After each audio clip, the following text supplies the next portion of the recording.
Ya, pemirsa, Alexander Marwata mengaku sudah memastikan tidak akan terjadi benturan kepentingan dalam penyelidikan Rafael Alun Trisambodo di KPK.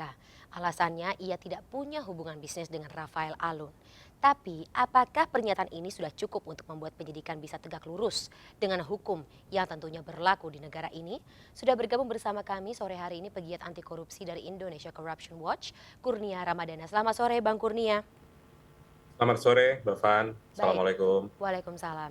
Bang Kurnia, apakah menurut Anda deklarasi dari yang bersangkutan Alexander Marwata sudah cukup untuk membuat kita merasa yakin bahwa memang tidak ada kepentingan atau konflik kepentingan dalam penyidikan atas Rafael Alun Trisambodo? Ya, yang pertama, kenapa kami mengatakan hal tersebut? Ada kekhawatiran, sebab kasus Rafael ini telah masuk proses hukum, Mhm. tidak lagi berada di ranah pencegahan, namun sudah masuk dalam fase penyelidikan. Maka dari itu, setiap tingkat penanganan perkara harus dipastikan, satu, dinilai secara objektif. Mhm. Kemudian yang kedua, ada aspek kita melihat komposisi pimpinan KPK hari ini, terdapat satu orang, yaitu Pak Alexander Marwata, Ya. yang diketahui lulus dalam konteks pendidikan STAN pada tahun yang sama, 1986, dengan terduga pelaku, yaitu Rafael Alun. Mhm. Maka dari itu, kami mencoba mencari dasar hukumnya, kemudian ketemu, yaitu di dalam Peraturan KPK nomor 5 tahun 2019, Mhm. tepatnya pasal 10 ayat 3. Di sana dikatakan kalau ada potensi benturan kepentingan harus dideklarasikan. Dideklarasikan kepada siapa? Dideklarasikan kepada rekan sejawatnya setingkat, yaitu pimpinan KPK, kemudian pengawas, yaitu Dewan Pengawas. Kalau berangkat dari pertanyaan Mbak Fani tadi, apakah ini cukup? Tentu yang harus menjelaskan bukan Pak Alexander Marwata, Mhm. tapi rekan sejawatnya, atau mungkin lebih baik jika Dewan Pengawas yang menjelaskan bagaimana sebenarnya penilaian dari Dewan Pengawas maupun pimpinan KPK terkait dengan potensi benturan kepentingan tersebut. Mhm. Tentu kami tidak secara langsung mendesak agar Pak Alexander Marwata mundur dari proses penanganan perkaranya, tapi aspek terkait dengan deklarasi itu penting dan itu yang harus dinilai oleh secara vertikal maupun dengan Dewan Pengawas. Demikian, Mbak Fani. Oke, berarti sampai dengan saat ini kita tetap harus menunggu keputusan dari Dewan Pengawas. Tapi sebelum kita menunggu hal tersebut, Bang Kurnia, apakah perlu kita menunggu seperti apa pembuktian dari yang bersangkutan dalam menangani kasus ini? Jika memang terbukti ada konflik kepentingan, baru Dewas bergerak, atau dari awal seharusnya Dewas sudah mengambil sebuah keputusan?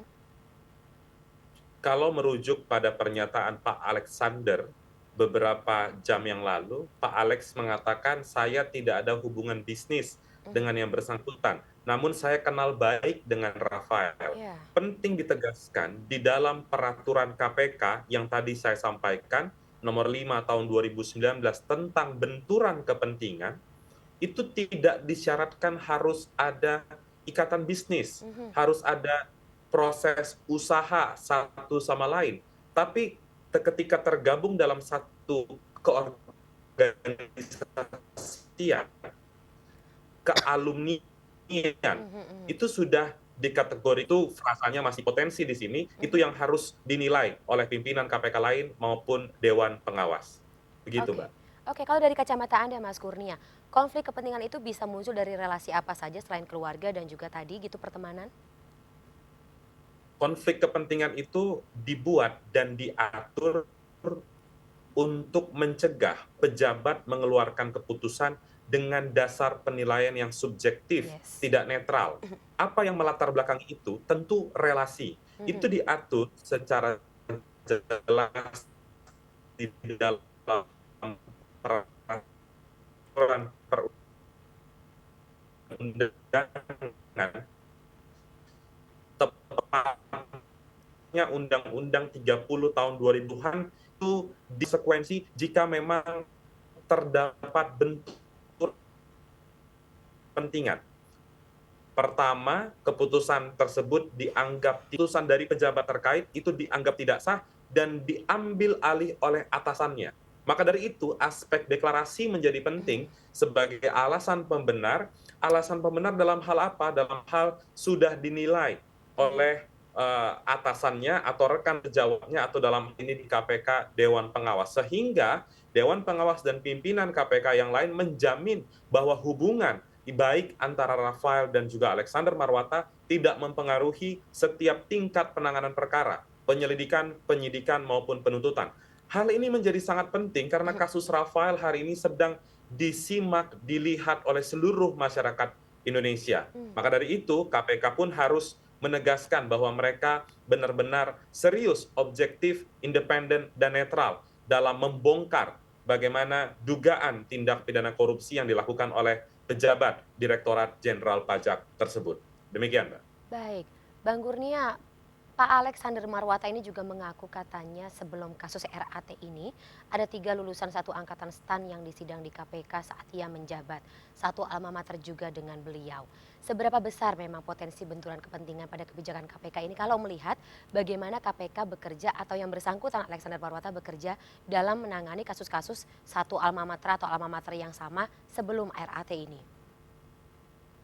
Pimpinan KPK itu memiliki kewenangan yang sangat luas Hmm. terkait dengan penjalanan tugas dan fungsi KPK. Salah satunya adalah penindakan. Misalnya, dalam konteks gelar perkara atau rapat penanganan perkara bersama dengan penyelidik, penyidik, penuntut, maka pendapat dari pimpinan KPK itu menjadi sangat krusial dan amat dipertimbangkan dalam forum tersebut. Maka dari itu, pendapat, pernyataan, tindakan mereka harus didasarkan atas objektivitas, harus didasarkan atas netralitas.